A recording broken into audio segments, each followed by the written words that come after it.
साठी राज ठाकरेंनी आज दादर ते चर्चगेट पर्यंत लोकल मधून प्रवास केलेला आहे आणि त्याची दृश्य आपण पाहूयात। दरम्यान मतदारांना सुद्धा मोर्चामध्ये मोठ्या संख्येने सहभागी होण्याचं त्यांनी आवाहन केलेलं आहे। दादर स्टेशनवरून त्यांनी आज प्रवासाला सुरुवात केली। लोकल मधून आपल्या काही निवडक नेत्यांसह मनसेच्या प्रमुख नेत्यांसह त्यांनी प्रवास केला। चर्चगेटला जे ते दाखल झाले तिथे चर्चगेट स्टेशनवर पोलिसांचा मोठा बंदोबस्त हा तैनात होता आणि जवळच असलेल्या मरीन ड्राइव्ह परिसरामध्ये ते हॉटेलमध्ये सध्या दाखल झालेले आहेत।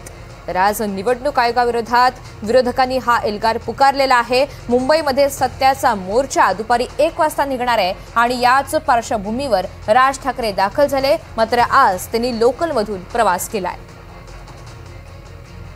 दरम्यान इतर मतदारांना सुद्धा त्यांनी मोर्चामध्ये मोठ्या संख्येने सहभागी होण्याचं आवाहन केलेलं आहे। आज दादर ते चर्चगेट असा राज ठाकरेंनी लोकल प्रवास केला आणि काही वेळ इतर सामान्य नागरिकांप्रमाणे मुंबईकरांप्रमाणे त्यांना लोकलची वाट सुद्धा पाहावी लागली, ज्याची झलक आपल्याला पहिल्या दृश्यांमध्ये पाहायला मिळते। तब्बल 15 मिनिटे ते दादर स्टेशनवर होते आणि त्यानंतर लोकल पकडून लोकलमधून प्रवास करून ते चर्चगेट स्टेशनवर दाखल झाले। चर्चगेट स्टेशन परिसरामध्ये मनसैनिकांची गर्दी होती त्यांना भेटण्यासाठी। मात्र ही गर्दी पाहता त्यांनी तिथून लगेचच जाण्याचा निर्णय घेतला, कारण ही गर्दी टाळता यावी आणि कोणताही मुंबईकरांना त्रास होऊ नये, त्यामुळे ते लगेचच हॉटेलच्या दिशेने रवाना झाले।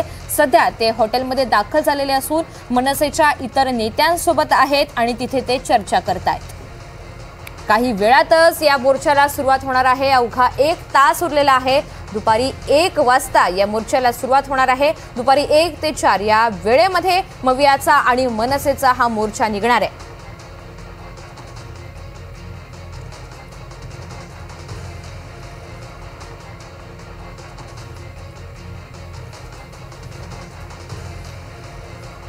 तर या मवियाच्या आणि मनसेच्या सत्याच्या मोर्चाचे सर्व लाईव्ह अपडेट्स आपण पाहतो। एकीकडे मोर्चाची तयारी पूर्ण झालेली आहे।